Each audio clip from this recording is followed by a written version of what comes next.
I'm just gonna start with what I'm sure is painfully obvious to anyone who's been watching for the past couple episodes, which is, girl, help, I'm hyperfixating. Yeah. On what? I hate myself. Would you like to describe for the audience the hell that it is being my friend, especially these past couple days? I was gonna say, I thought you meant this particular hell, like the... I mean, just the hell that is being my friend in general, but, like, this particular hell, for you, what's that been like, bestie? I mean, it's mostly that I get a lot of pictures, and, you sending me, like, tweets and TikToks and things like that regarding your obsession, and saying very thirsty things. I just want to say that I love that you don't acknowledge or respond to these things, and I respect it so much because you see the words that are coming out of my mouth and are like, you know what? No. I just don't know what to say.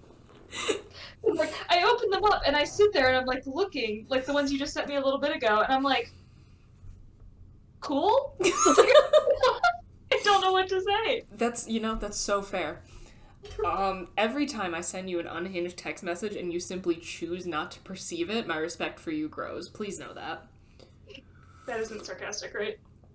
No, I'm serious. Okay. Because I always feel bad. I'm like, I'm gonna think on that and I'll think of a response, and then I never do. The fact that you're thinking about it at all is heartwarming in ways that I cannot express as somebody who was made to feel like being friends with me was a chore when I was younger. No.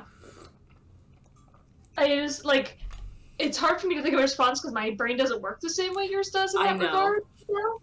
And so I'm like, that's nice. It's nice to like a thing. I'll take it. I will take it. That's what the PRND folks are for. That is what my girlies are for. And actually, I am going to bring up a thing that, like, happened in the group chat less than an hour ago, which I thought was kind of funny. But I do just want to point out, tiny tree. Yes? I have a tiny Christmas tree. Was that something you were pointing out, or did you get distracted? No, I'm pointing out the tiny Christmas tree. Okay. Ta-da! Also, I had to move all my plants in here because Oliver will not leave them alone. Yeah, fun having a cat, huh? I absolutely love it. The office is slowly becoming the, like, mostly off-limits area. Like, he's allowed in here. Yeah. But it's where I keep all of the things that I have to close the door on when I don't have eyes directly on him. That's what my bedroom is. But primarily because that's where Harley is. Yeah, the fun thing about Ellie's tank being, like, the large piece of freestanding furniture that it is that he kind of can't bother her even if he wants to. Yeah, I mean, it's not like they can get in there, but they, like, Luna will stand on her hind paws and, like, press her face against the glass. See, the table I have her tank on is, like, the exact dimensions of the tank, so there's no overhang for him to, like, sit on, and he's too short. Like, even if he stretches up, he can only maybe put his paws on the glass, and, like, what's he gonna do? Yeah. Nothing. Plus, I don't know if it matters, but she's significantly bigger than Harley is. She is significantly bigger than Harley, and also she spends 99% of her time in her cave. She does not give a fuck. Yeah. Yeah, that's why I usually leave my bedroom door closed, like, in the mornings and stuff when he's out and about. Then I'll open it later in the day when I'm like, alright, but let me make sure there's nothing else you can get into. Yeah. Anything small enough that you'll want to bat around and try to eat. Yeah. Today's tea from the Advent calendar is peanut butter brownie, and it's delicious. Interesting. I don't know how I feel about that. Is it a black tea? It is black tea with little bits with hints of chocolate, caramel, and peanut butter. Interesting. It's delightful. I'm a huge fan. But yeah, so that's updates in our world. The hell that is being my friend continues for you. My obsession grows. Normal week, I would say. Pretty standard. Love it. I actually do. By the way, I didn't think about the fact that this wouldn't be up until after Christmas, but it's not Christmas yet at this moment, so Christmas Cat is still valid. And that's my thing. Like, that's why I'm leaving the tree up, because this episode isn't going to be airing until after Christmas, but this will still be in here for, like, probably the next one or two, because I'm leaving it up for, like, the streams and stuff. So it will appear at the appropriate time on the stream. So we have that going for us. Yeah, I think Christmas is acceptable up until New Year's, and then after that point, it's like, all right, now we gotta take down stuff. And... Yeah, I will get my ass in gear a day or two after New Year's. Seems fair. You don't want it to be New Year's Day, because, New Year's Day. Yeah, although I can't imagine that I'm actually going to, like, party. Because who would I do that with? Your boyfriend. I don't remember when he gets back from Florida, is what those noises mean. I was trying to remember things, and I was not doing a very good job. But you're invited to the virtual party. Should it happen. So this is not on the document because it literally just happened, like, less than an hour ago. And this is something that I just sort of put in the group chat, just... okay, here, let me start with this. How would you go about seeing if a 9-volt battery, one of these fuckers, is still good? There's battery testers. No. Wait, I'm sorry, what? No, I know the battery testers exist, but that is not the first thing that comes to your head? No. Oh my god, wait. Wait, what? Put it in a device and see if it works? No, you lick it. No! Why? Because if it still works, it'll shock you a little bit.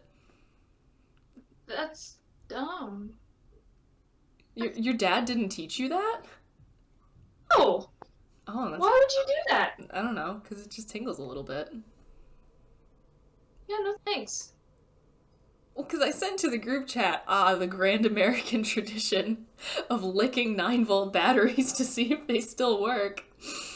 And then one of the girls who lives in the UK was like, the what now? And I was like, oh, okay, this is an American thing. But now I'm wondering if this is a me thing. It might be. I mean, I've never heard of it, and my dad is definitely the type that would tell me to do that. No, you can lick it to see if it still works, because it'll, like, you tingle a little bit. It's fun. You get a teeny tiny electric shock. Nope, I've been electrocuted. No thanks. Wait, I'm sorry, what? You've been electrocuted?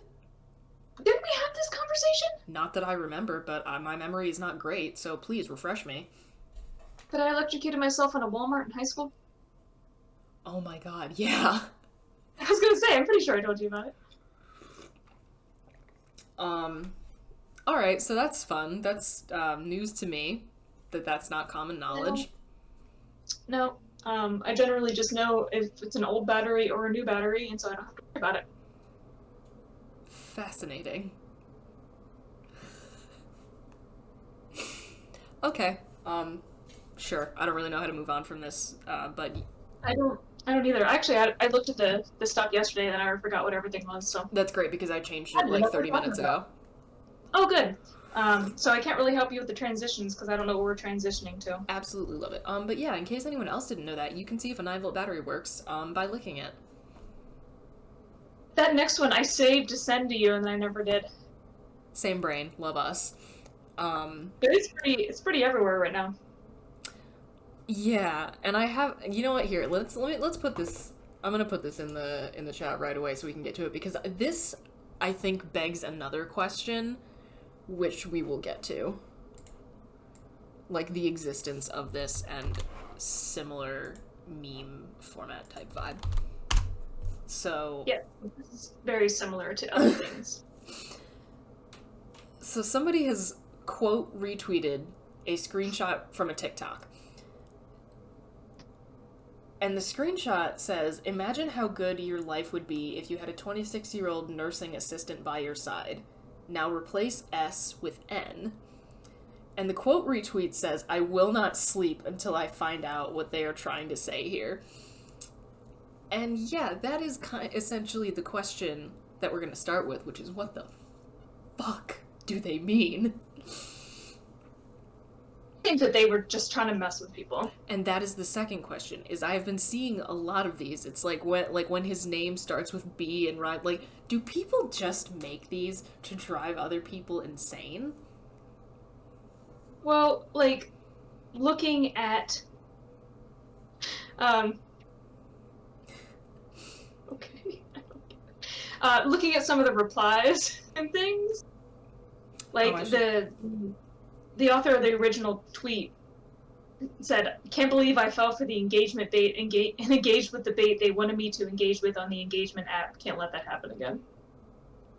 So even the person that tweeted this out, like, basically acknowledges that they think it's probably just to mess with people. And somebody else replied with that when his name starts with a J and rhymes with one of the 50 states. Okay, so here's the thing. Yes, I'm sure that those exist. Like, I'm sure that I know that engagement bait is a thing, and I'm certain that this is one of the forms it takes. However, I also firmly believe that there are people out there that are dumb enough to be serious when they say things like that. Like, the level of stupid that exists in the world is definitely greater than this example. You know what I mean? Ooh, jeez. Yeah. So whenever I see one of these, I never know, you know? Yeah.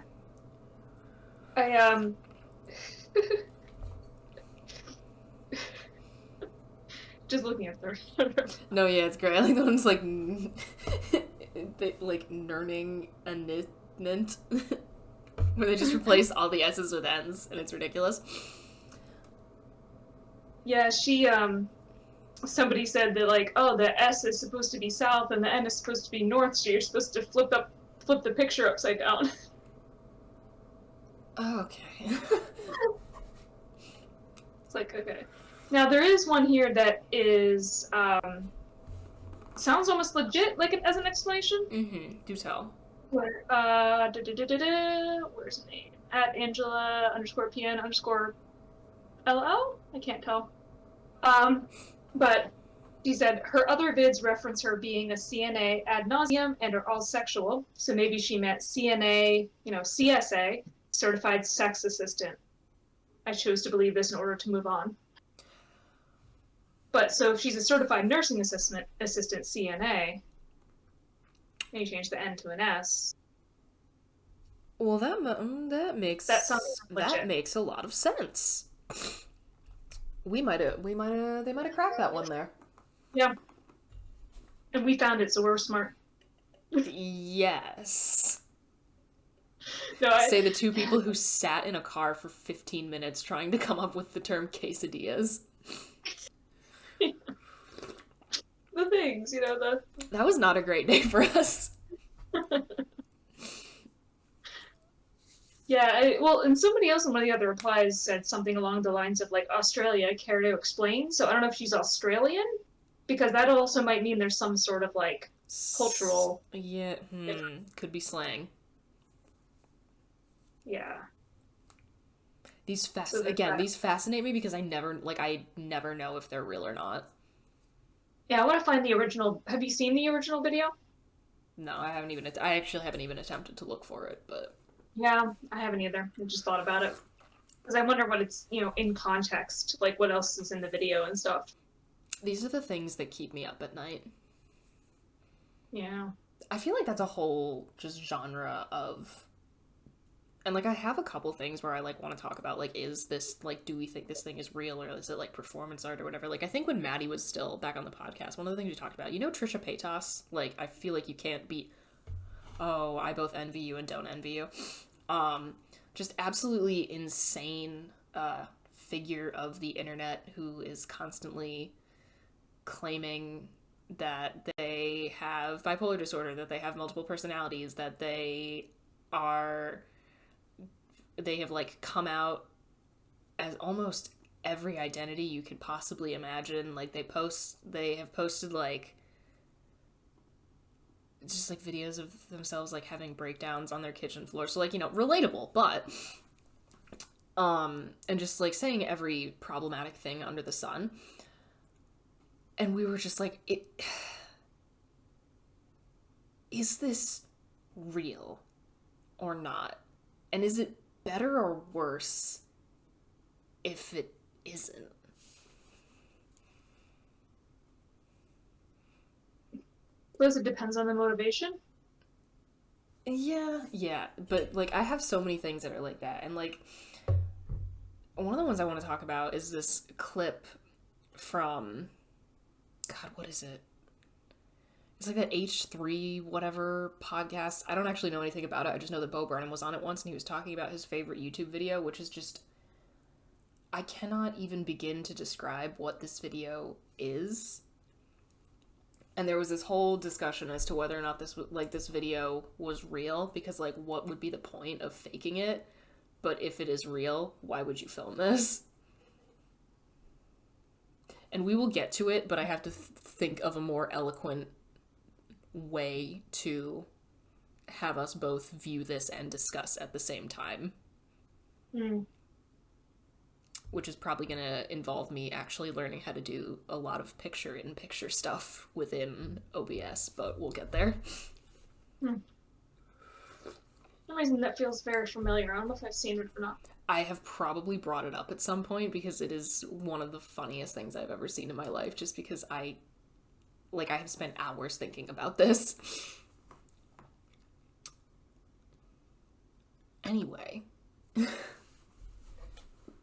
Got anything else going on before we get to the actual chart? We have an alignment chart, since we haven't done one of those in a red hot minute.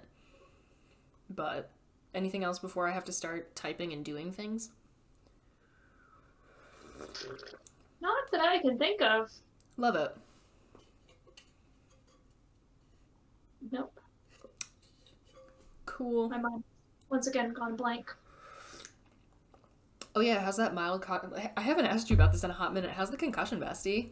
I think it's doing better. That's good. I still have, like, intermittent headaches and stuff, but much better than it was. Well, not constant is a good thing.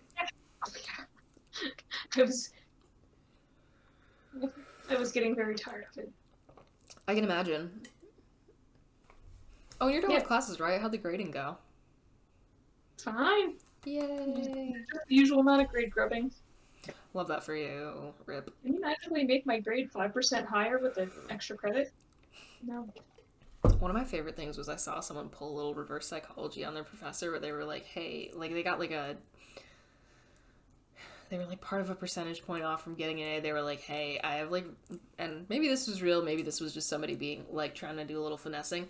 They were like, hey, can you like drop my grade down so I don't have to explain to my parents that I was this close? And then they just found that extra point for them.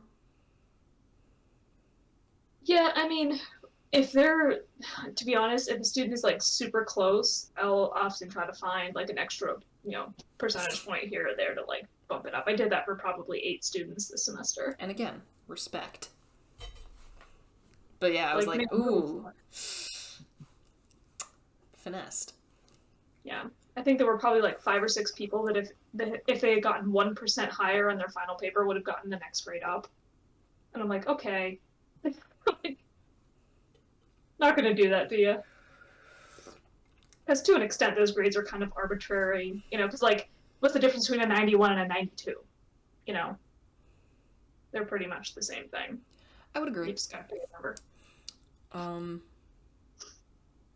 Yeah, anyway. Let's see, what is the most... Again, should have thought about this before, but that is once again on me. The most efficient way of doing it? Yeah. Do I need this? Okay.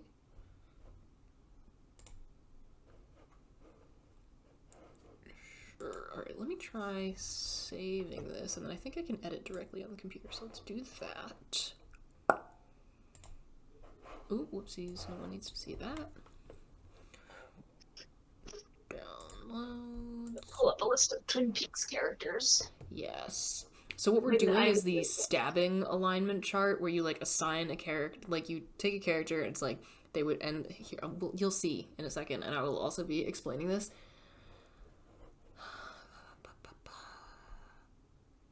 Yeah, okay, I can edit. Yeah, sweet. So, you know what, let's make this tiny for just a moment.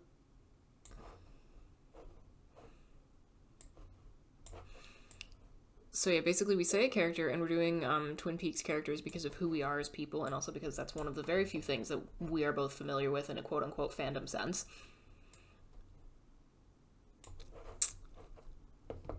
So the categories are: would never stab anyone, would stab someone in retaliation, yells, "I won't hesitate, bitch," first, would stab without warning, and would stab as the warning.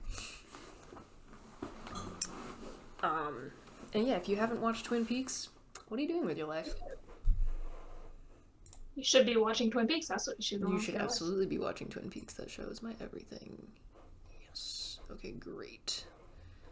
Can I put words on it?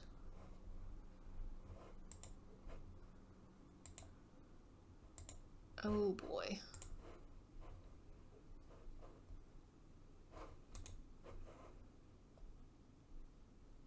How did we do this last time? Because we did this with, and again, this was me and Maddie, so why am I... You don't know. But it was when Maddie and I had Tim Meredith on here for the first time. How? Oh, hold on. I think we used image flip. Give me 1 second. I would tell you to entertain the people, but I know that's going to make you draw a blank, so I'm not going to do that. I was already starting to look around. I'm like, what do I have that would be entertaining to the people? I mean, again, you can just discuss the hell that is being friends with me in any general terms that you would like. Because I think it's funny that you put up with me. I really do.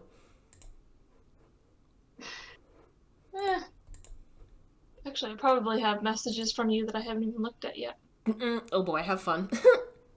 Oh yes, I have an unopened Snap.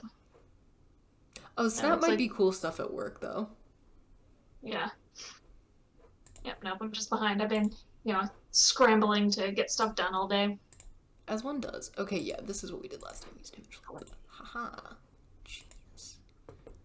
Only got, 2 more Christmas presents to wrap. Oh, I love that. I love wrapping Christmas presents so much. Yeah, I ran out of time. I'm so sorry. Okay, yeah, let's do this. And then I will share my screen with you.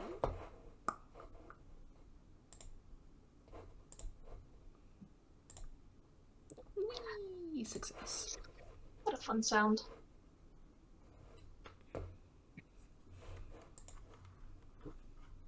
I haven't gotten to play Kirby in, really at all the last couple days. Oh, big sad.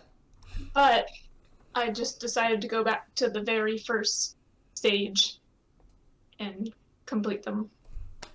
So. Yay. But I'm still on easy mode, we'll see. Don't know how I managed to, get so... I don't know how I'm so on the ball these past couple days, but I've had a ridiculous amount of curb time, which has been amazing. Did you... what world have you made it to? The fiery one? Oh, wow, you got further than I did. Girl. I'm playing on easy. Still. Yeah. All right. And I decided to go back to the beginning, though, and make sure every stage is fully complete. I love it for you. All right, so we have our... Jesus, speaking words. We have our chart. You have a list of Twin Peaks characters. I'm gonna say let's rock and roll. Do we just want to, start at the top of the list, or...? Start at the top of the list. Start with your favorite. Start with anyone. Well, I mean, because obviously the first person on the list is Dale Cooper. Cooper, my beloved. I already never stab anybody. Yeah. He's too good. He wouldn't do that. Yeah, that's a clear one. I love him so much. There was a point in my life where I was very concerned that I would, never feel for another human being what I felt for Dale Cooper. Oh, he's my everything. Anyway. Yes, he's a very but yeah, just lovely... keep throwing names at me. We'll discuss. Okay. Sheriff Truman.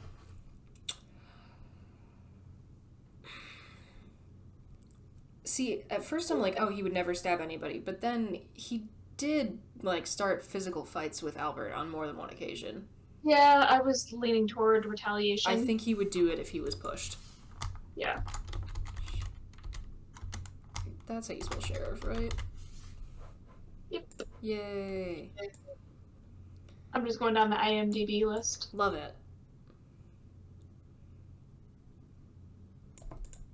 Alright.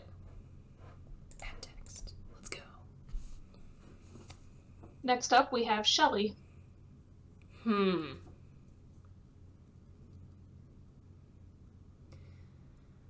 mean, again, I think it would be, like, because she shot Leo. Yeah, I mean, she's definitely in one of the stabbing categories. She's in a stabbing category. I don't know if she's quite an I won't hesitate. Or maybe she is, because she gave Leo several verbal warnings. Like, when he was after her, she was like, hey, I'll do it. Yeah, I'm leaning toward, the yelling. I would agree. And I'm gonna, like, defer to you on these because you've watched it so much more recently than I have. That's entirely fair. But your opinion still matters to me. I honestly think it's been, like, at least a decade since I've watched the first 2 seasons. Big sad. I love that show so much. I'll probably rewatch eventually. Hell yeah, I'll do it with you. Next up, we have Bobby. Oh. I'm between Without Warning. Yeah. And I Won't Hesitate. He's also just such a fascinating character to me because he starts off as such a jackass. Yeah. That's why I tend to lean more toward Without Warning. Yeah. But that seems right. Look at this, moving perfectly down the list. Thus far. Yeah. What else? Next up, Benjamin Horne. This is tough because he's a slippery motherfucker, but he doesn't like to get his hands dirty. Yeah. He would just get somebody else to do it. He would get somebody else to do it, and does that count as retaliation? But not necessarily, because he might strike first. He might strike first. I gotta say, in rewatching, like, since I am, like, literally mid-Twin Peaks rewatch before Kyle left for Florida, literally the last thing we did was watch Fire Walk with Me, which, ouch. But, like, I have just been, like, he's an absolute piece of shit, but I have just been absolutely loving Ben Horne this watch through. Like, he is such an entertaining character to hate. Especially because of just all the weird turns his character... I really hope anyone who's still around who's still around at this point in the episode wasn't planning on watching Twin Peaks. I'm so sorry. But I also think that should have been evident when we said that we were discussing. Yeah, but it's also, like, 32 years ago. It's also 32 years ago, so, like, that's on you. But... why does my nose fucking itch so much? Couldn't tell you. I don't know either. But I feel like, personally, Ben would never stab anyone. He would absolutely send it. But yeah, again, what I was saying, he was just... It's so much fun to hate that guy. Yeah. Especially because of all the, like, weird turns his character takes with, like, his fucking, like, Civil War meltdown and then his weird attempt at reforming, which just causes more trouble for everybody. It's great. I love that show so much. Yeah, personally, I don't think he would ever stab anybody because he's too much of a coward. Like, he might strike first, but, like, if he was actually, like, all the times that, like, Catherine tried to, like, extort him, like, he collapsed quick when she put any... He's kind of a coward. He collapsed real quick when she put any real heat on him. Although, I think Catherine Martell would stab as a warning. She's a terrifying woman, and I love that for her. Oh, she's pretty far down the list. Yeah, I'm also just gonna add people as they come to me, because Catherine makes me feel like Catherine. Pete, on the other hand, would absolutely never. Yeah, he's further up the list than she is. Again, another one of my favorite characters. I love Pete Martell so much. Would never, ever stab anybody. Have we watched Eraserhead? Yep. I just... Yeah. Knowing that that's Pete Martell is just particularly fun. Oh, I love that movie so much. Donna. This one is particularly interesting because she becomes, especially in, like, the second season, she very much becomes, like, a cunning bitch. Yeah. I'm almost leaning without warning. Honestly, yeah, kind of. Like, she makes some really questionable decisions later in the series. Like, and even before, like, again, watching this time has put a lot of things in perspective for me, because, like, the more I watch it, the more, like, details are kind of, like, retained in my memory, and it kind of just dawned on me this time that the entire series, like, the entire original series takes place over, like, a month in universe. Yeah. And obviously, like, James, Donna, Maddie, they all make absolutely terrible fucking decisions. But then I remember that I think Maddie's supposed to be, like, 20-something, but, like, James and Donna, these are teenagers. These are children having the worst and most confusing month of their lives. Like, no wonder. Yeah, I think it's easy to forget because the actors are so much older. Yeah. Also, James is so fucking annoying. And again, I tried to temper that with the reminder that, again, this character is a child who is having the worst, most confusing month of his life up to date. But, like, God. He's kind of, whiny. And, like, would I be any better in that situation? No, I'd probably be worse. No, but it doesn't change the fact that he is. Yeah. Whiny. Doesn't really change it. But, yeah. Donna is a kind of, I don't know, maybe yeah, maybe without warning. Just, like, because she gets real cold in season 2, especially, like, all the things that go down with, what's his face, Orchid Man? Harold. Yes. Like, she is real cold.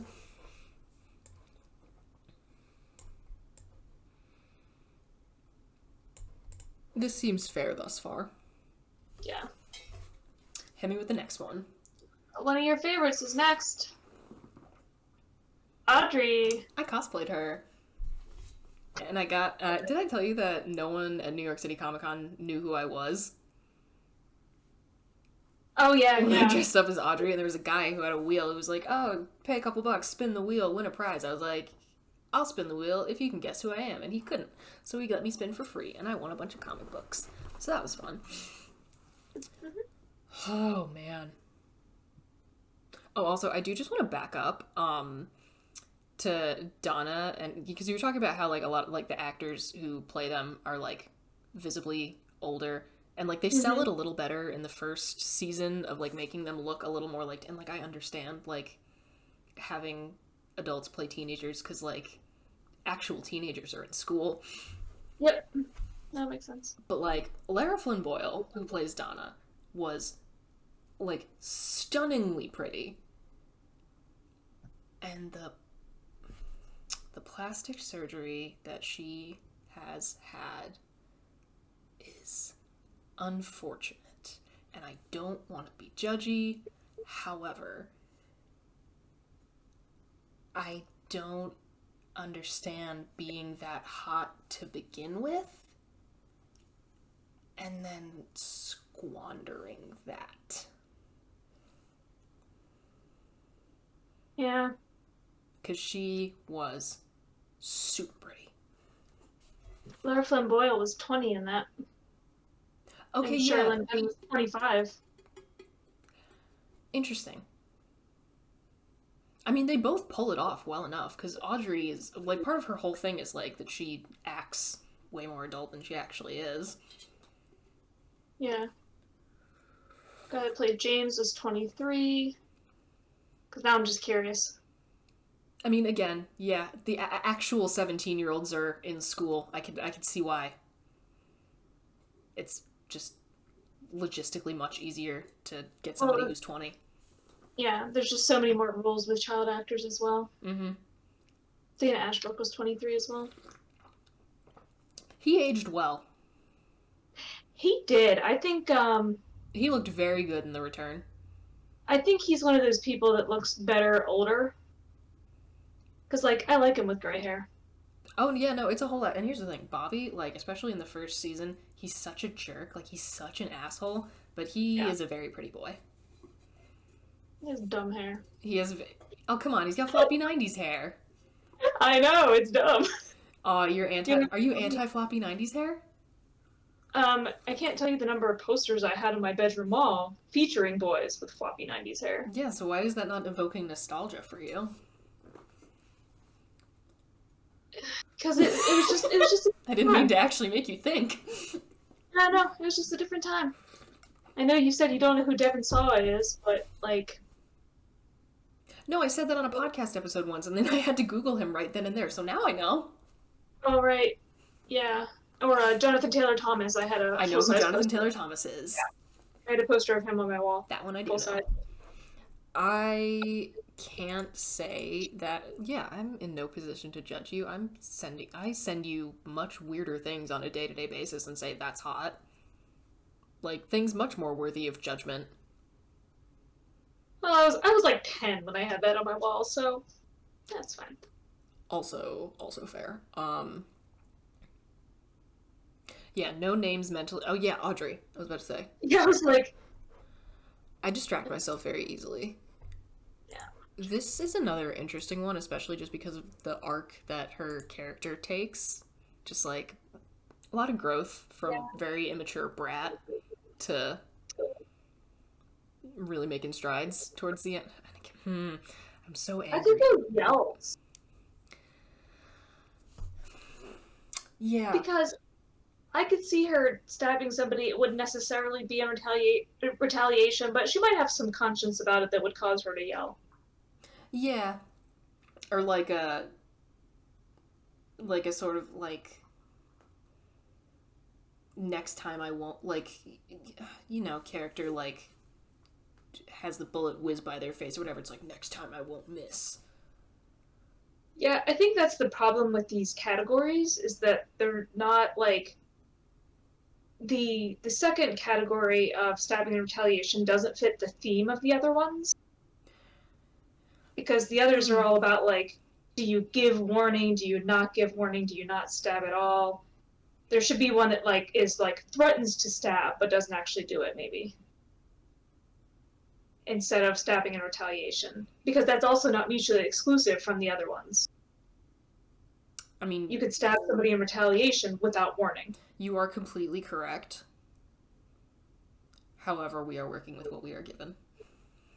But that's what I'm saying. I think there's a category that isn't here that some of these people would fit in, and it's more like threaten. I mean, we could put her on the line between retaliation and I won't hesitate, but I don't know. She does strike me as a kind of I won't hesitate, because I think, like, maybe it wouldn't necessarily always be in retaliation. Maybe she'll give you a little warning that she's going to strike first if you cross her again, or something like that.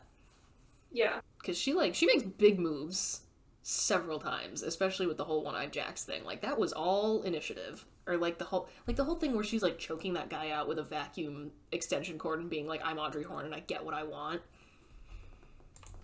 Yeah. Love her so much. Honestly, this entire show is just nothing but perfect characters. Whether or not they are good people. Mm-hmm.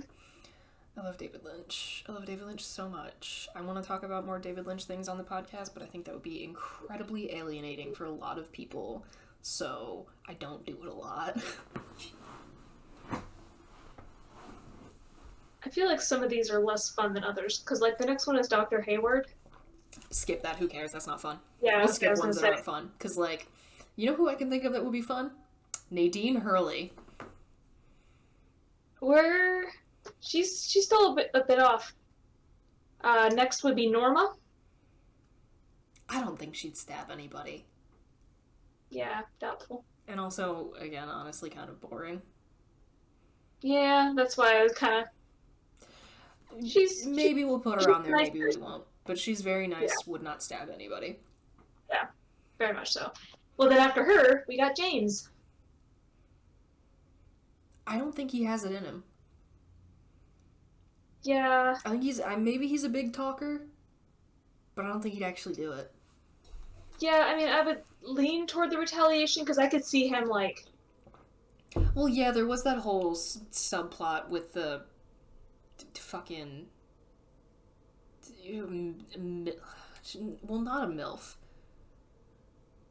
Because you know what I'm talking about, right? Yeah.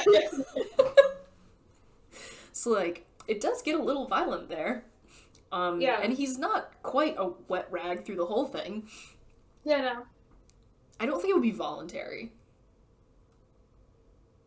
Yeah, I mean, but I could, like, you know, like, the way he felt about, Laura, like, I could see him stabbing somebody if he got, like, riled up enough about, you know, somebody hurting her or somebody he thought hurt her.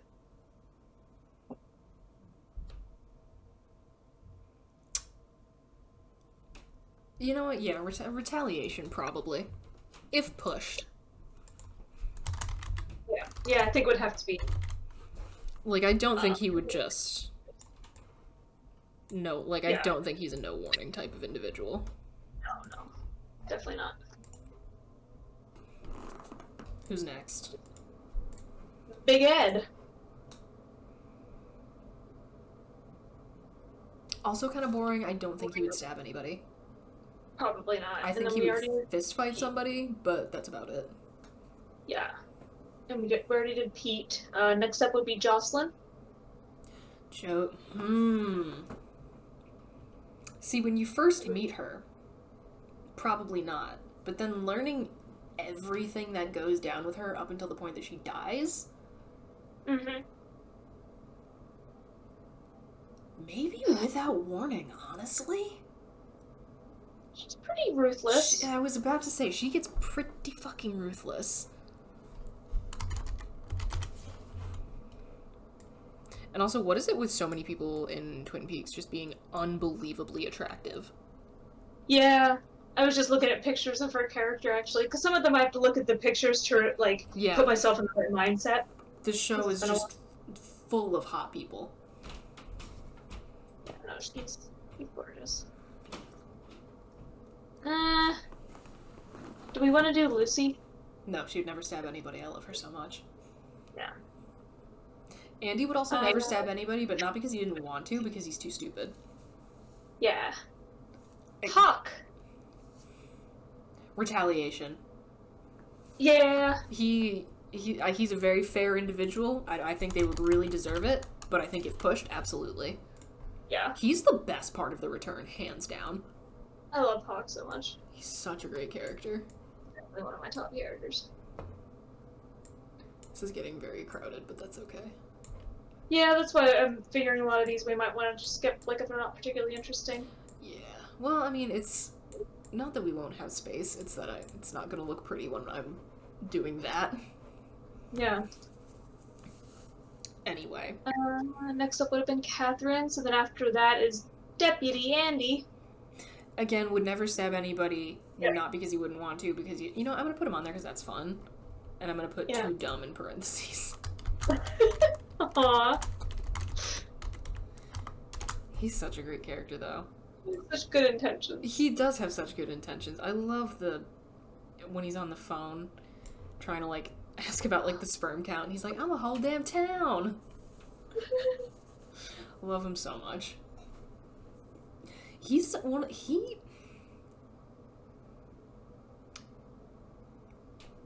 In the original series, he has an okay face. His hair is very unfortunate. Like, his actual facial features are not bad. Yeah. That's all I have to say about that. Just not bad. Yeah. Yeah, I'm looking at pictures of people. I think the next one's pretty clear. Laura? Leo. Oh, Leo? Yeah, no, would stab without warning. I would almost go as a warning. Actually, yeah, you know what? You're so right. Fucking piece of shit. Yeah. That was another performance I found myself having much more appreciation for this watch through. I was like, damn, like, he's scary as hell. I have complicated feelings about the next one. Is it Laura? No. Surprising. Oh, I guess not super surprisingly, she's kind of far down because I think it's based on number of episodes they were in. That's fair. Nadine. Of the mess of subplots that is the second season of Twin Peaks, the Nadine amnesia arc is one of my favorites. And yeah.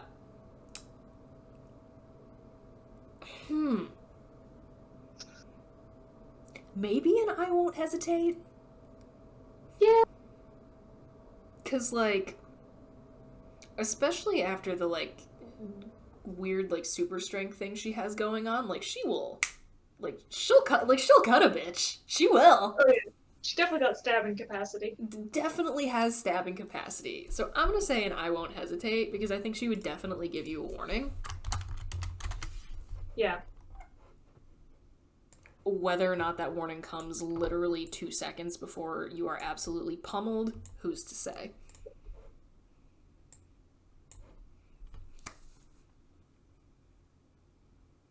This is looking very... Leland. Oh. Leland himself. Here's the thing. Leland himself, the fact that and I picked up on this time, I never noticed this before, he was Ben Horne's lawyer. So he, like, had to know some of what was going on. Yeah. Like, just with all the shady business dealings that he was involved in. So I cannot put him in the would never stab anyone category, because he has to at least know, which makes him a pretty shady person to begin with, whether or not Leland Palmer, the actual person who was unfortunately possessed by a Black Lodge spirit, was... Spoiler. Again, we're already in major spoiler territory. If you haven't watched Twin Peaks at this point, what are you doing with your life? Well, it's not like you told them that he's the one that killed Laura. Oh no. Oh my gosh. Throwback to the time.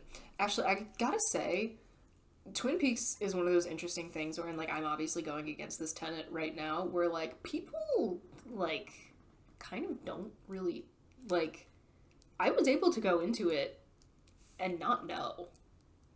Yeah.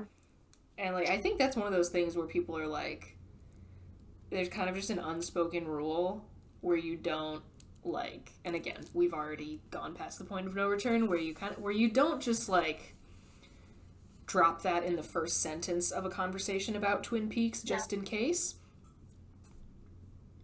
But the first time I ever watched the show, I watched it through with my parents, who both dropped out before the end because it got too fucking weird. But before that, we had, like, watched a couple episodes. We hadn't gotten to the big reveal yet. Watched a couple episodes, and it was a school night, so I was like, okay, I'm gonna, like, go up and shower and stuff. So my parents put on Jeopardy, and one of the Jeopardy answers was for who killed Laura Palmer. And they accidentally found out that way, and they had to pretend they didn't know for, like, a week. Oh, what are the odds? Right? Yeah, I mean, I feel like if you're talking Twin Peaks, like, yeah, obviously the show is about who killed Laura, but that's also not the most interesting part of it.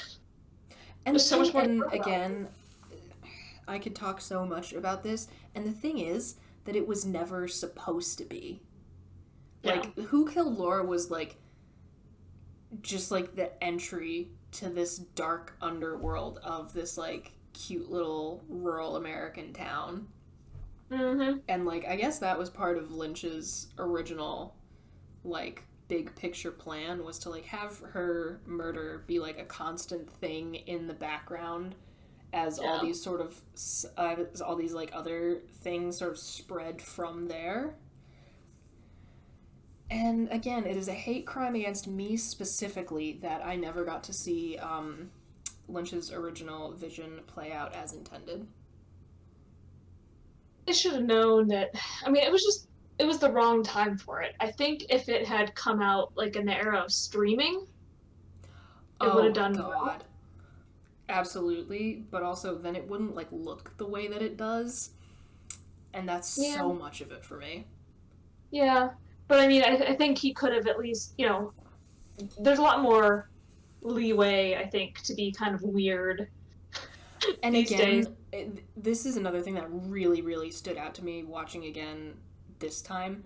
That was on primetime broadcast television in the Well, 90s. yeah, and that was going to be my next point as well. That like even if it was still of the time, it would have done better on like a premium network like Showtime or whatever.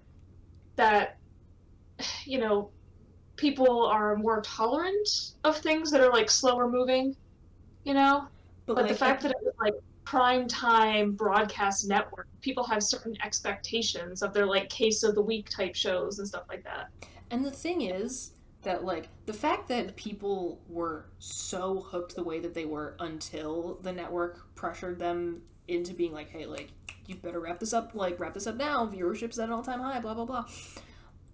Like, I don't know. Sometimes I do think maybe if it had gotten to play out, like if they had like won essentially their kind of like Cold War standoff that like Lynch in particular attempted by like making the last episode of the second season what it was to like try and be like, hey, like people are gonna want to know.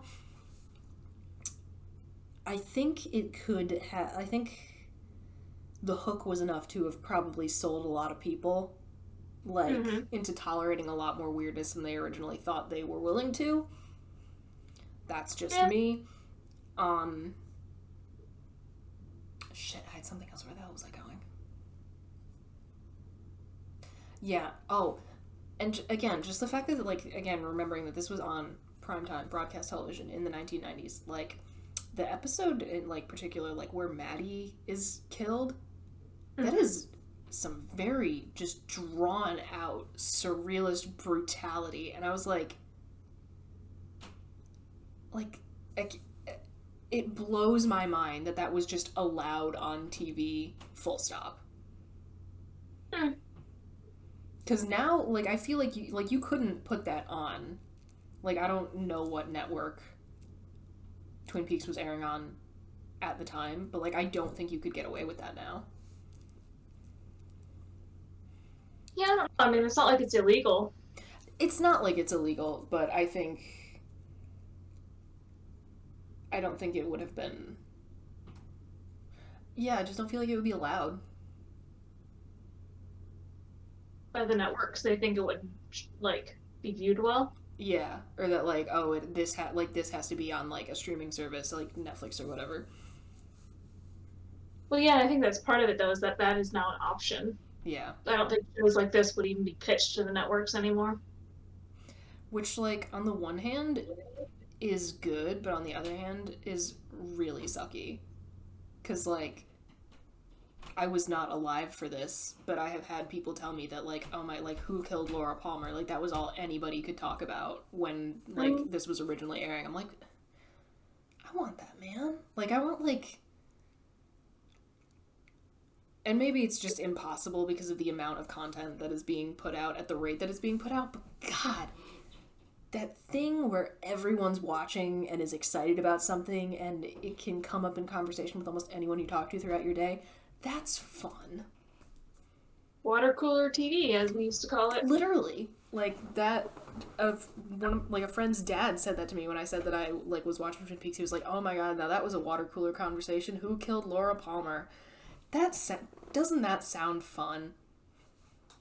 Yeah, I mean, I think that the reason you won't really have that these days is because people don't really have cables so much anymore. Yeah, Because what it was that people would watch the shows as they aired and then go into work the next day and be like, "Did you watch last night's episode?" And then, like, talk about it. and like that's so fun. Which is why I really like that even a lot of the streaming services are getting back to the like you get one or two episodes at a time. Like Yeah.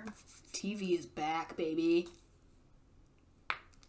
Yeah, so I just think because people aren't going to be watching the same stuff at the same time, first of all, but then probably not watching a lot of the same stuff in general.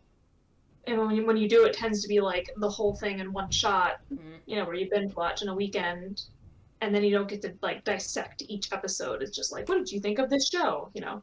Which, again, like we've had the discussion. This is like what spawned us doing things week to week on the stream. Because I was like, oh man, like I want to do that again, where we watch a thing and then talk about like these 2 episodes really in depth. Because I like it. It's fun. Yeah. Yeah. I love when we occasionally veer into intelligent, nuanced discussion. Look at us go. That was when you and I first interacted. You would come up to me after class to talk about the latest episode of X-Files. Because it was still... Oh, man. Oh, the X-Files. I love you so, and I have such complicated feelings about your ending.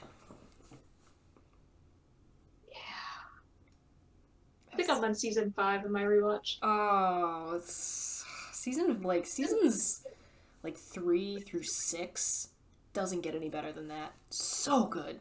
That is when they were at their peak.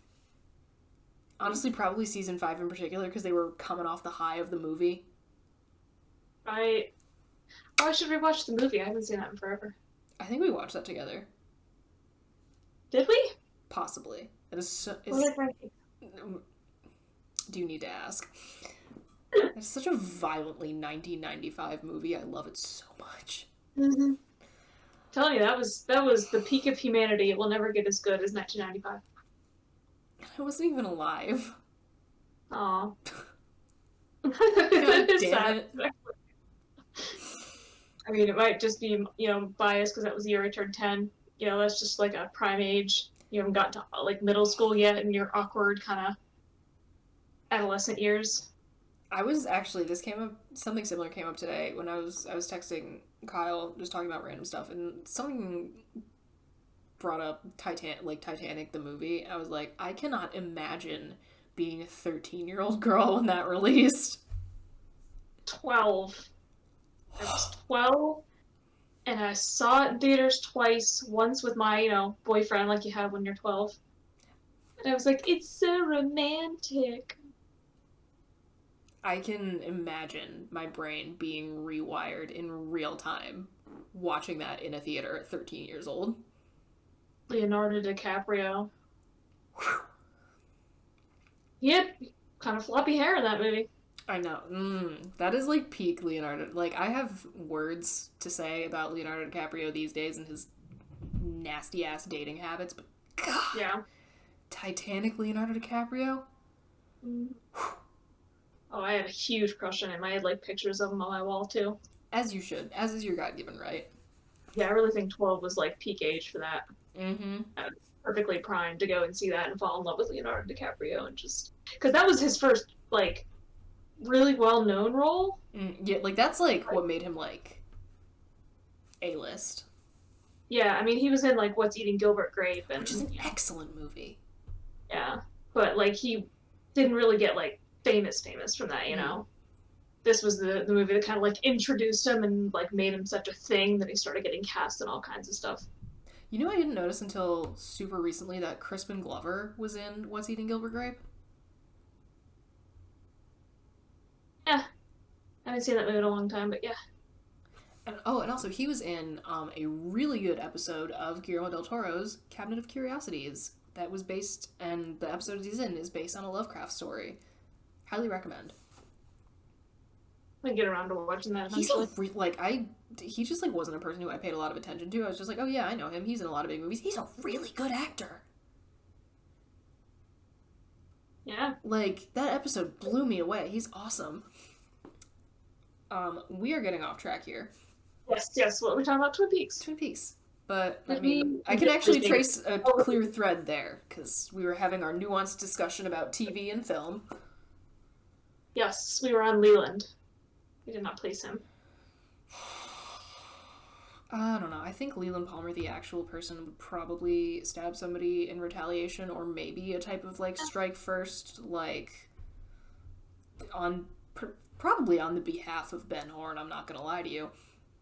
Yeah. But I don't really know if he's all that fun to add to the chart. And I also don't know if we should add him because he's kind of two people at various points in the series. But the other one's so if you easy get into Fire Walk with Me territory. Yeah. Well, next up would be Maddie.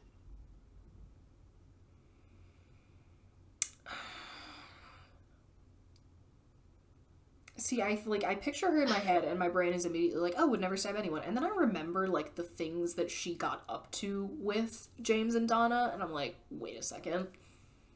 Yeah. Like, they broke into someone's house. Yeah. Twice. Retaliation?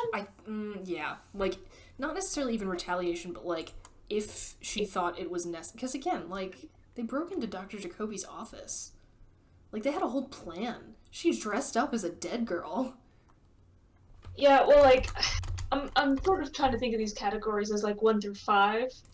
That is a solid way to think of it. I don't know if it's necessarily retaliation, but, like, if she deemed it necessary. Yeah. Yeah, to me, she's like a 2 out of 5, you know, kind of. Yeah. Oh, shit, where'd it go? There we go. Which, you know, speaking of Dr. Jacoby, he's next. I don't think he would do it. Yeah, probably not. I don't think he would. I think he would just, like, make people really uncomfortable. He's such a fun character. Yeah. And I also love that actor is still on Twitter being like, alright, I just smoked a fat blunt, ask me anything. It's fantastic. Next up, Major Briggs. I mean, he is in the military. I think if he deemed it necessary, he would use lethal force. You don't get that high of a clearance. Yeah, I would go without warning. Yeah. Because he's not the type who's just going to stab somebody just as, like, you know, I'm vicious. But, like, if he needs to stab somebody, he's going to stab somebody, and he's not going to... He's such a good character.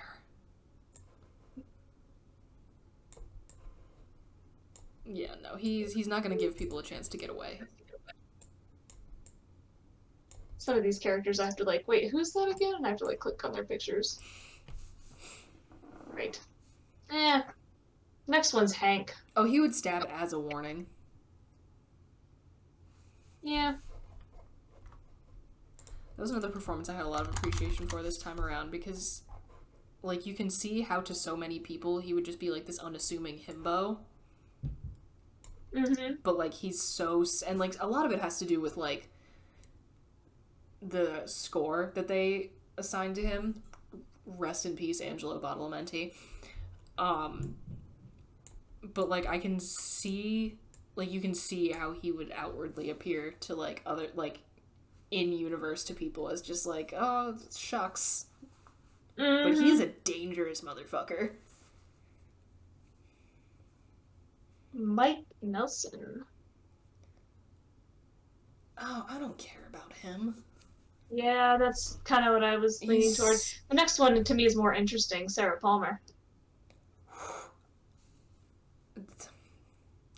This is just turning into me raving about Twin Peaks, and I'm not even sorry.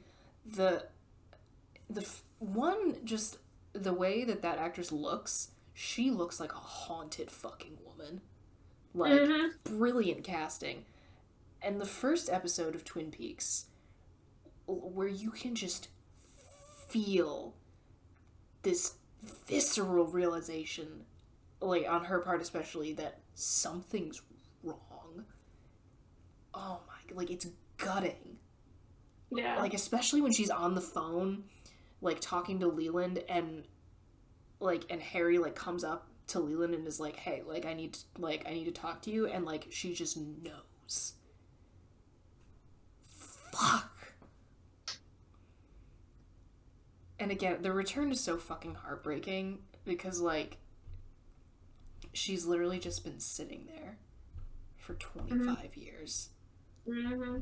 Especially when you remember that, like, again, the entire first 2 seasons take place in, like, a little less than a month.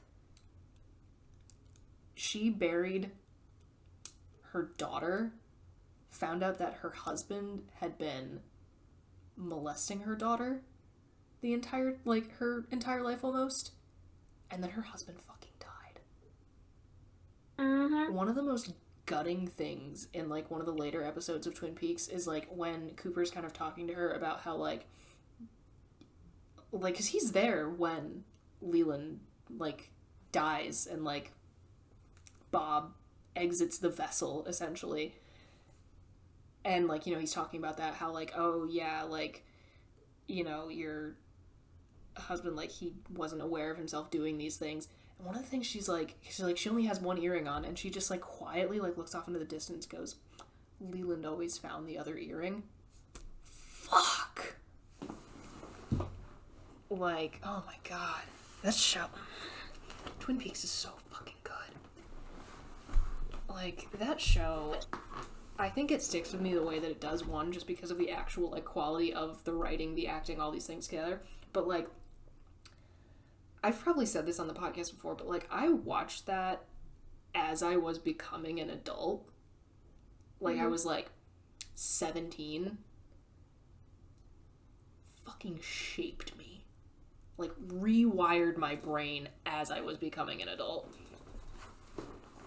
And I will probably never come back to anything else in the way that I continually come back to Twin Peaks.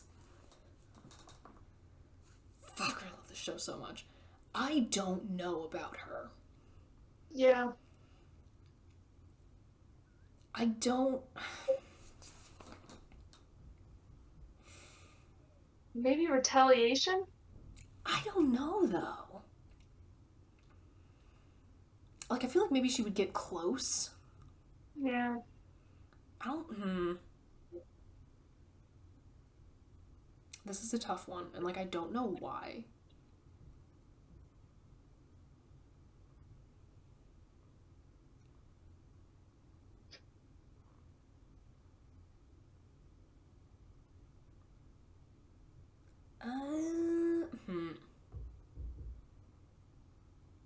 We can skip her, or we can put her on the line between Never and Retaliation.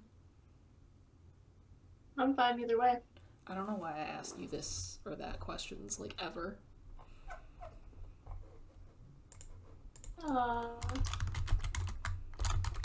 I'm just gonna put her on the line. What was that for? The next person. Hit me with it. Log lady! Oh my god, love of my life. No. She wouldn't need to. She would just, like, psychically destroy you. Yeah.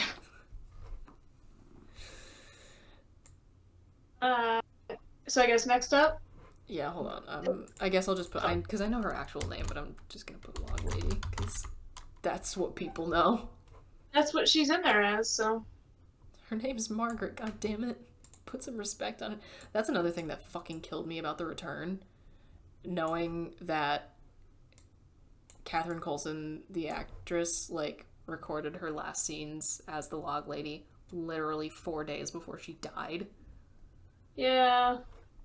Watching that, like, as it quote-unquote, like, aired... Because they, like, when they were releasing The Return on Showtime, they did the, like, couple episodes at a time thing. Watching that live when it first dropped... Oh. Ouch. Also, just, God, what an iconic character. That's, like, one of... Like, even if you, like, only have watched a couple episodes of Twin Peaks and never finished it, that's who you know. You know the Log Lady. Yeah. Also, just iconic sweaters. Yeah. Love it. Continue. I think we're starting to get in some territory where some of them might be skippable. Like, next is Dick Tremaine. He wouldn't do it. He wouldn't want to get blood on his clothes. We're going to skip him because the would never stab anybody category is getting pretty crowded, but... Well, and that's what, yeah. He absolutely wouldn't. He's too much of a little bitch. Yeah. At this point, only fun people get to go in. Correct. It's less fun. Eileen. Who the hell is that? Eileen Hayward. Oh. See, I think they were going to go in a rather dark direction with her had the show continued. Mm-hmm. Like, revealing the whole Ben Horn is probably Donna's father thing. Mm-hmm. So, like, I don't know. I honestly don't know if it's worth putting her on here because she never really got a character arc until the show was unfortunately canceled. Yeah. But I am just gonna say out loud that it's not an automatic would never stab anyone, and I think someone who has only ever seen the first season would be like, what the hell are you talking about? Yeah. But there you have it. Next one's an obvious one. Bob. Oh, you would stab as a warning. Yeah. Yeah. God, what a terrifying, terrifying man.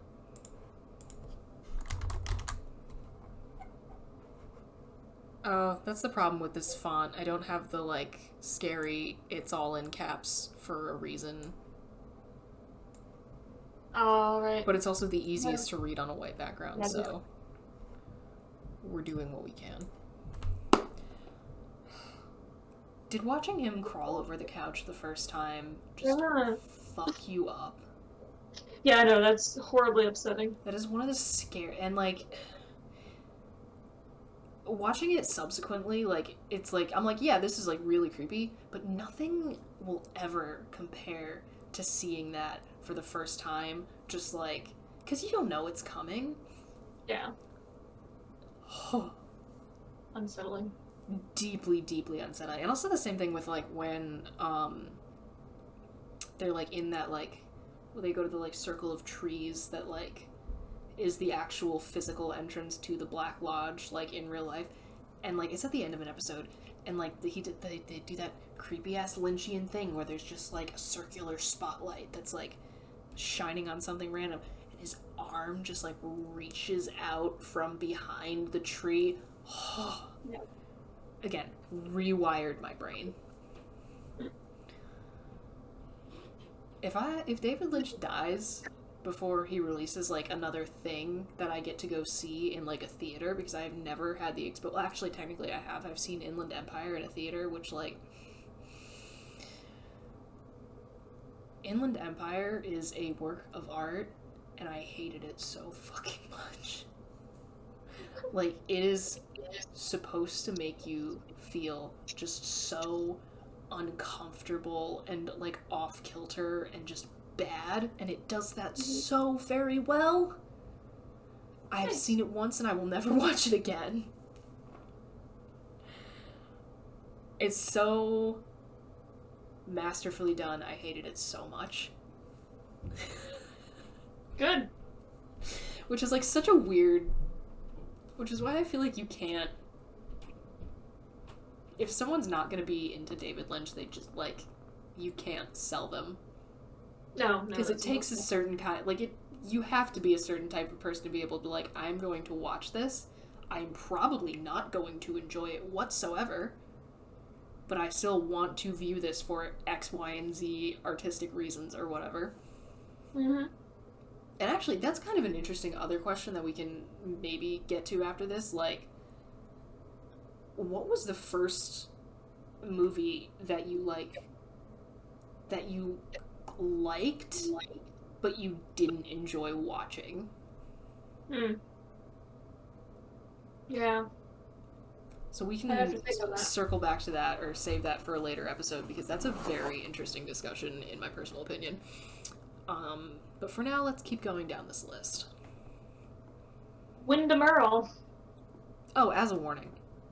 Yeah. That's another thing. You kind of forget about him because he doesn't pop up until the end, but he is also fucking terrifying. Absolutely terrifying.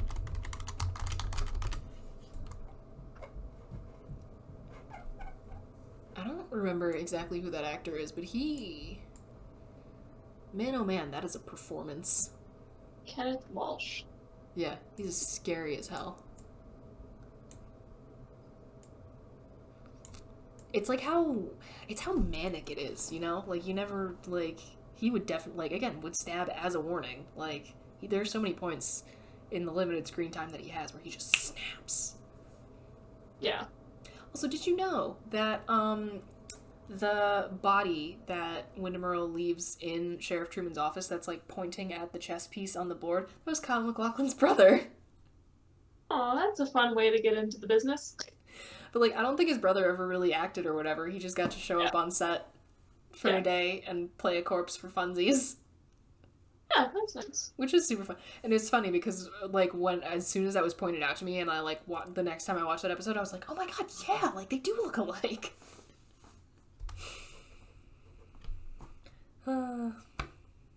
Continue. Philip Gerard, the one-armed man.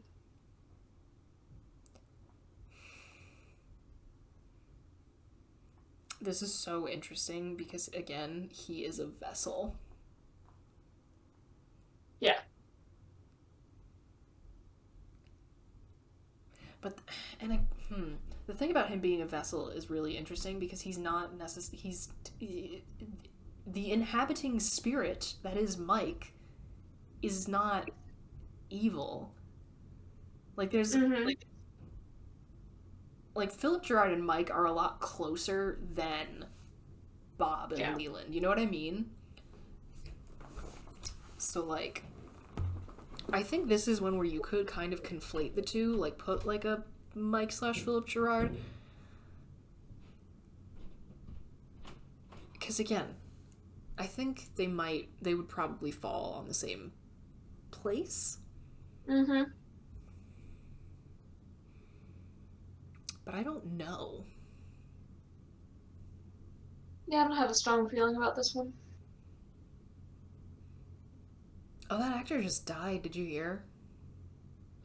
The one-armed man, Al Strobel. He just died, like, recently. Oh, I did not hear that. That's sad. There's, like, I think there's, like, a couple... yeah, Angela Badalamenti, like, people from Twin Peaks are dropping fast, and I don't like it. But fucking Piper Laurie, of all people, is still alive. Who's apparently one of the last surviving actresses of the Hollywood Golden Age. Fun. Movie trivia with Bridget. So do we want to put him on there? I cannot even, like, begin to figure out where he would go, so I'm, like, we can discuss. I don't know if we're gonna write it down. Because I have no idea. Yeah, I think that one's a bit difficult. We can skip it.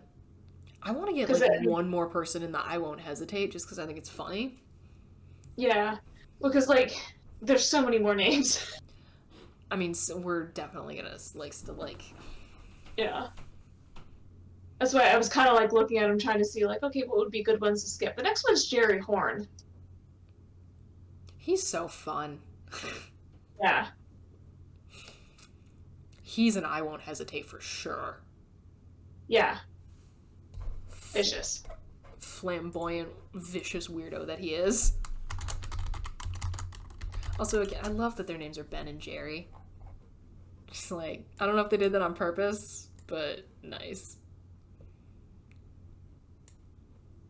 Definitely into territory where some of these people have to look up their pictures to remember who they are.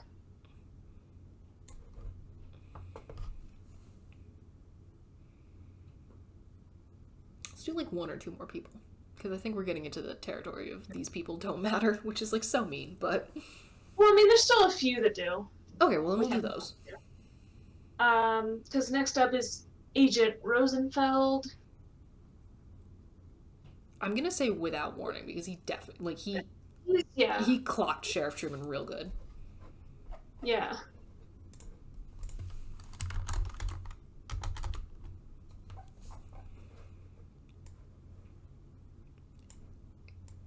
That's another character I love so much. He's such a bitch.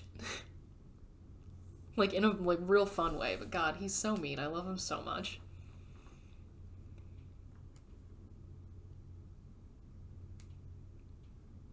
Major Milford. Oh my god, the mayor.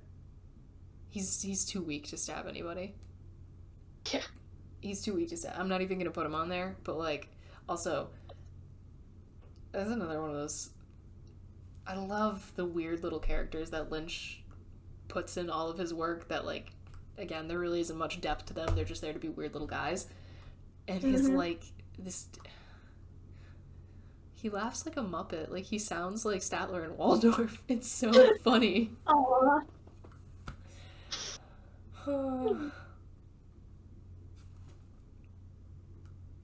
Yeah, definitely getting into kind of territory where I don't remember who some of these people are. That's fun. Blackie O'Reilly? Oh, the lady who runs One-Eyed Jacks. Yeah. But I, like, don't remember her much.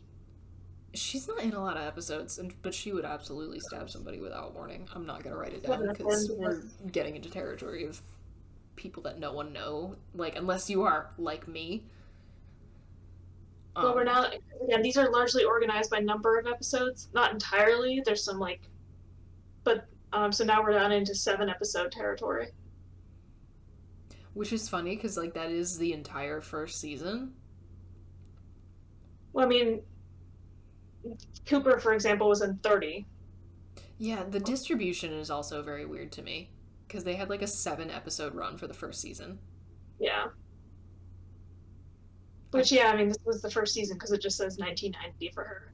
I cannot imagine watching the first season as it aired and then having the last episode be where Cooper gets fucking shot and then having to wait a year for that.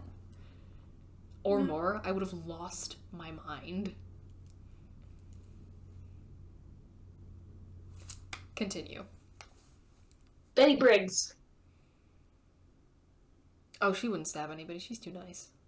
Yeah, she's lovely. And again, I love seeing all the faces of, like, frequent Lynch collaborators. Just, like, throughout his work, because she's in Eraserhead, too. Trudy? Who the fuck is that? I think she's, like, a server in a restaurant? Oh, who cares? The diner? Yeah. Because, like, the only character picture on here is a person in, like, a serving uniform talking to Dale Cooper at a table, so. Alright. Well, I'm surprised it's only 4 episodes, but Gordon Cole. He's only in 4 episodes?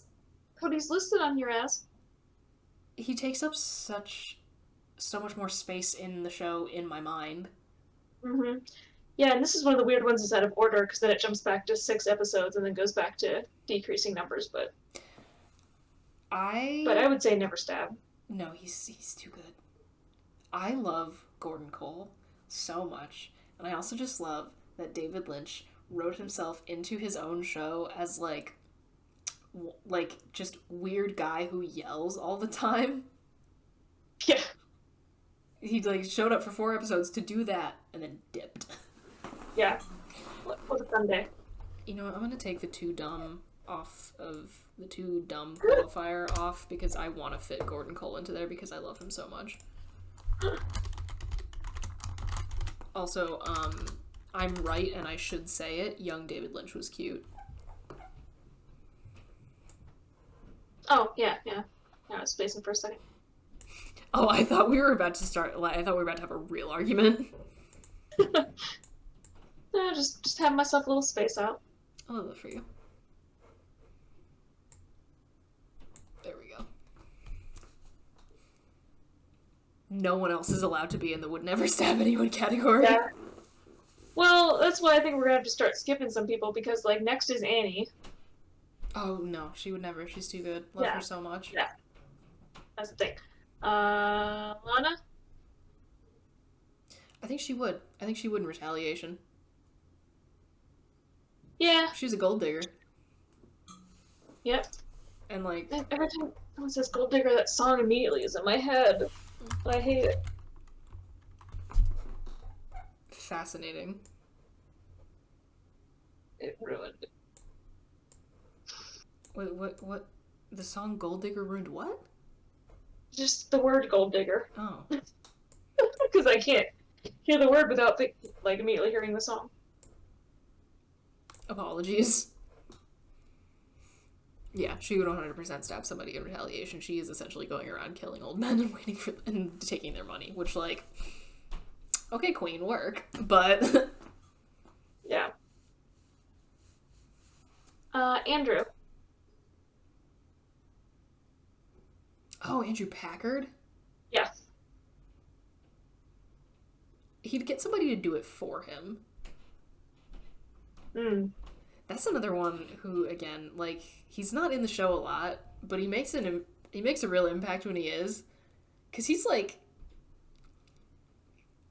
you hear a lot about him before the reveal that he is still alive, and like people speak very highly of him, but then when you actually see him as a character and he's just like having all of these like just guys being dudes moments with Pete, and them just being like idiots together, like to the point that it's really pissing off Kat, like it's so funny.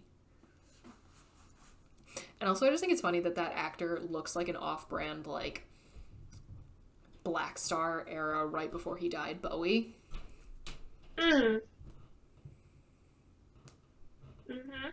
Yeah, I'm not gonna put him down. Probably without warning, but like he'd get somebody to do it for him. Yeah. There's so many more. Just start skipping people that are not important. Because how about this? The next several names, I'm just going to read them off, and if there's one that strikes you, Okay, go. let me know. John Justice Wheeler, Ernie Niles, Emery Battis, Evelyn Marsh, Jean Renault, Randy St. Croix. None of these people really matter. Although I would like to say for this has nothing to do with the stabbing chart. For the character of John Justice Wheeler, I know people were salty because he's not Cooper, and people wanted Cooper and Audrey to be together, which, like, was the tension there? Yes. Do I understand why narratively they could not go there because he was an FBI agent and she was a high school girl? Absolutely. The thing that I love about the whole John Justice Wheeler thing, when he's, like, about to, like, go back to wherever he came from and leave, that one, Audrey gets Pete Martell to drive her to the airfield, and then he just, like, politely takes a nap in his truck while she loses it to Billy Zane in the back of a private jet. And then he takes her fishing afterwards. Absolute legend behavior for my man Pete Martell.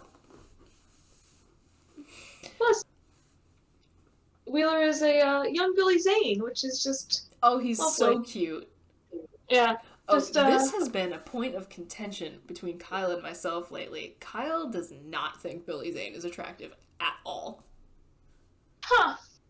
I mean, he's cute. He's got a little, like, Weasley look to him, I feel like. There's something about the sort of Elvis type that he absolutely despises.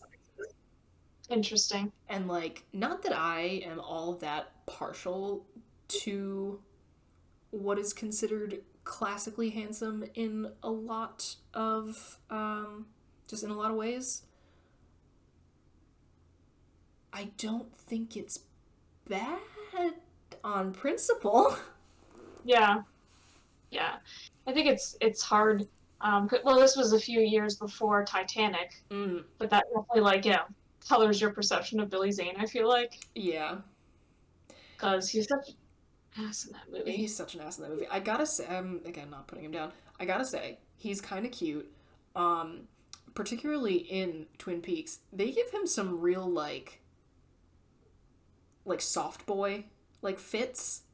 Mm-hmm. Just, like, sweater tucked into corduroy pants with, like, these exact glasses. Mm-hmm. And, like, I see people walking around like that today. And, like, it's a whole ass look.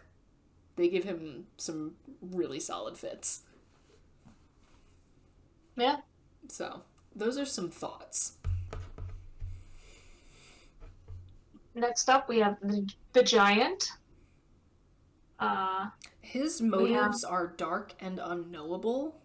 yeah, yeah. That's why I was just like moving on. Moving right along. Like, how do you even? And like the next one says like Jonathan, the Asian man. Is actually what the character is titled as. Oh yeah, the Josie's like simultaneously like manservant, but also guy who is extorting her. I'm just gonna skip over all the names that are from Invitation to Love. Yeah. How the hell have we not run into Laura yet? I don't know. I don't know what she's gonna be. I don't think I missed her. I mean, we gotta put her on there. Yeah, well, we'll see. We're getting close to like the point where it's like not point. There's no Yeah. reason to bring them up. Next up would be Ronette, Harold. They want to do Harold? I'm gonna say I won't hesitate because he was ready. Like he got violent. Yeah. Like with the especially the whole like, and this was another scene that just like watching it the first time. Goddamn, the thing where he like takes the garden trowel and like scrapes his own face. Like that. You know, that's not violence towards someone else. It's self harm. But like I think like he would go there. TM. You know what I mean? Yeah. But like there were one like he was being like, hey, brandishing my weapon at you, like there's a warning, but yeah, he will go there, whether or not he wants to. He's another character I just really liked, and also again they gave him some quality fits. Yeah. I can't believe he was only in 4 episodes.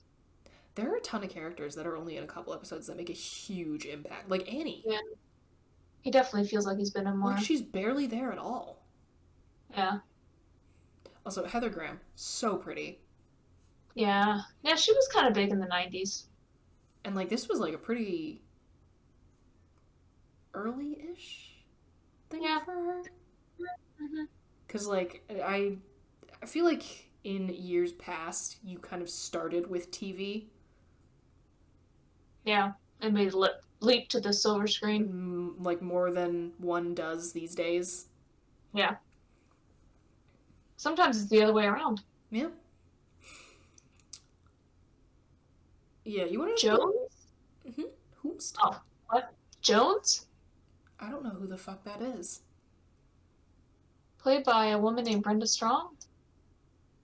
There's no character pictures. Oh, I think she was one of the sort of foot servants of... Oh, what's his face? Not Andrew Packard, the guy who hates him. Who, like, bought Josie. Oh, God, what's his name? Thomas Eckerd. Who, again, not putting him on here, because I'm sure he was going to be a big player in the original Vision, but we saw the very beginning of that thread, and then they got the axe. Do you want to just do Laura to conclude? Yeah, so she's not on here, and I think the reason is because they already had her on. No, they had her under Maddie, the actress. Oh, also, having just watched Fire Walk with Me, 1, I feel like I am in a good position to put her on this chart, and 2, why is Cheryl Lee not considered the greatest actress of this generation? Couldn't tell you. Like, have you seen Fire Walk with Me? Yeah. So, like, you know. Yeah. Yeah, no. Like, the scene where she's, like, hiding in the bush, and, like, she, like, has encountered Bob in her house, and then she sees her father walk out. Like, I have never seen a more raw performance than that. Where is the recognition. I was just looking through to see if there's anybody on here that is worth bringing out, but I think there's only one more that I would mention. Well, mention them. Just making sure.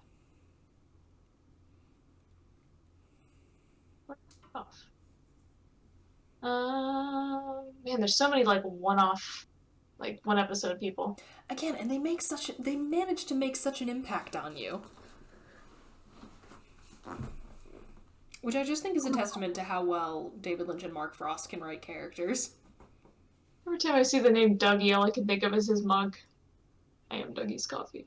Oh, yeah. Okay, so the only other... Yeah, I don't see any others. The only other one I want to bring up is Agent Dennis. Agent Bryson, my beloved. Also, just David Duchovny and drag, love it. Yeah. And also mad respect to them for just playing that completely straight in the year 1990. Yeah. Like,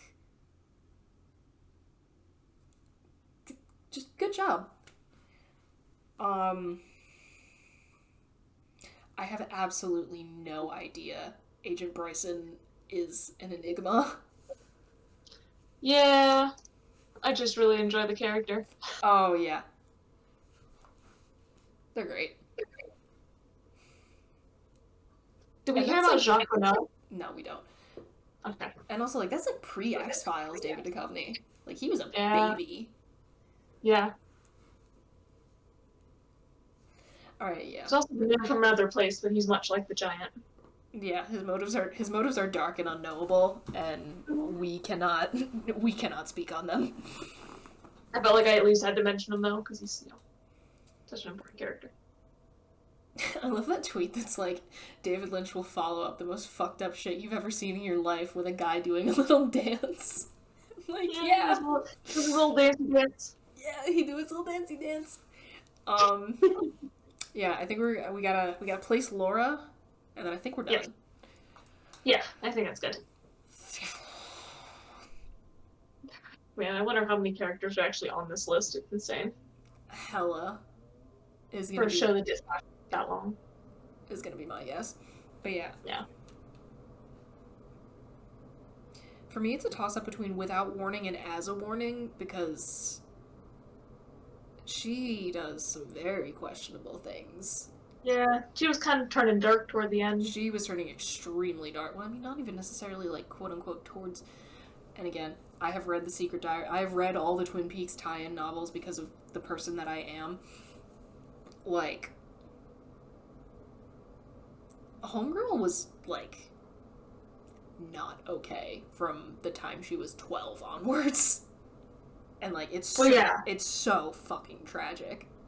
Yeah, since Bob, essentially. Yeah, and, like, she became what she needed to survive, even though she ultimately did not.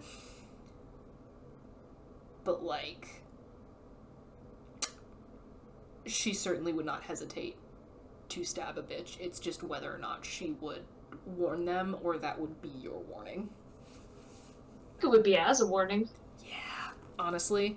I very much see that. Laura Palmer, someone should have saved you, and I'm so sorry that they didn't. Nope, wrong person. Yeah, getting a little crowded up in here, but that's okay, because we're done. Whee! Ah, beautiful. Scooch that a little bit. Ta-da! And I will have that as an official... I will put that on our various platforms for people's viewing pleasure if you are experiencing this audio only. Let me just end the stream real quick. Stop streaming. Such a fun noise. Oh, the Discord stream noise? It is delightful, isn't it? What have we learned today, kids? Some characters like to stabby. Yep, we've learned that you can lick batteries, and apparently way less people do that than I initially thought. Yeah, that seems right. We have learned that Brookes puts up with a lot from me, and that I'm very grateful for it. Last week I snagged this Jaskier Funko Pop on clearance for $6 at GameStop from The Witcher. I didn't know you were a big Witcher person. I love The Witcher. I haven't seen it. And I don't know if I'm going to start at this point because of the whole Henry Cavill getting replaced debacle. But it's the show, the seasons we do have are still so good. This is I will probably get there. Yeah. Jaskier, he's like, he might be my favorite character. You can't really see him very well, but I'm pretty excited. Oh, he's cute. Yeah, he's a bard. Amazing. I've said this on the podcast before. Henry Cavill is one of those people who, like, clean cut. He's like, yeah, all right, that's an attractive man. You get him a little dirty. You just rub some dirt on that man. Give him a little scruff. God damn. I'm still hoping for a miracle, like that somehow he'll come back to the show. Like maybe they'll go and grovel to him and be like, "We're so sorry. You can have some creative control. Please come back." I'm good. I'm pretending that in my head because it makes me feel better. I mean, I will manifest. I am manifesting that for you.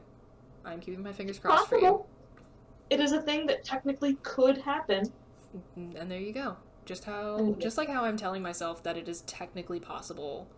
No, you know what? I'm not going to do this. I'm not going to make my ghost reference. I'll do it later. I'll do it off the air. Yeah. I hate Me Too. That's the note we're gonna need. That's the note we're gonna end on. Okay. I hate Me Too. All right. Well, thank you, friends, for fighting with us as always. We appreciate each and every single one of you, and we'll be back again next week. Adios. This week's episode of the Fighting with Friends podcast was hosted by Bridget Kelly and Dr. Sarah Brookes. You can find other episodes of the podcast on YouTube, iTunes, Spotify, or your other favorite listening platform. Follow us on Twitter at BridgetKelly98 and at AndSarahSaid. Rate and review us on your podcatcher of choice. Like, comment, and subscribe to us on YouTube. Follow us on Twitch and Facebook, and join our Discord community using the links in the description. You can also help support us via the Acast supporter feature, or consider donating to our Patreon for early access to episodes and fun bonus content.